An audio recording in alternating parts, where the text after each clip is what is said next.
Hello and welcome. In this tutorial, we will explore the concept of classes in Unity using C#. What is a class? Class is a blueprint or template used to create objects, instances in object-oriented programming (OOP). It defines a set of properties, also called fields or attributes, and behaviors, methods, or functions that the created objects will have.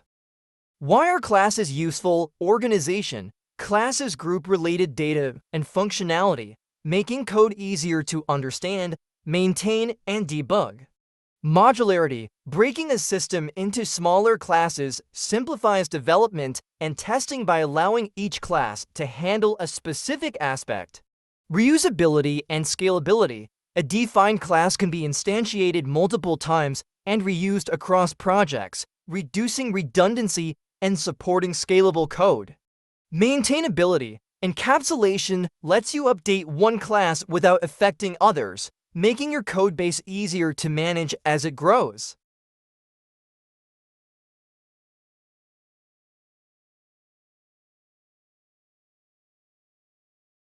Classes allow us to implement the principles of object-oriented programming, or OOP, which include encapsulation, inheritance, and polymorphism.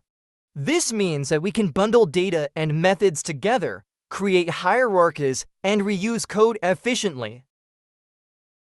This class is a blueprint for creating player objects. It has two public fields, player name and health. The constructor player string name and HP initializes these fields when a new player is created. The method displayPlayerInfo prints the player's name and health to the Unity console. We used a monoBehavior class to interact with the Unity engine and a regular C# class to manage player data. This combination is common in game development as it leverages both Unity's powerful component system and the flexibility of pure C. In our previous example, we created a simple player class. Now, we'll see how to call and use this class from another script.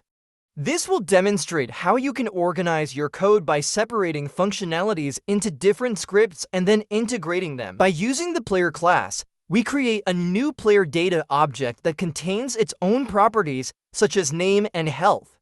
This object can then be used in our game logic to represent a player. Splitting our code in this way keeps it modular and makes it much easier to manage and debug. Don't worry, you'll understand even more with practice. Thank you so much for watching. See you in the next video. Goodbye.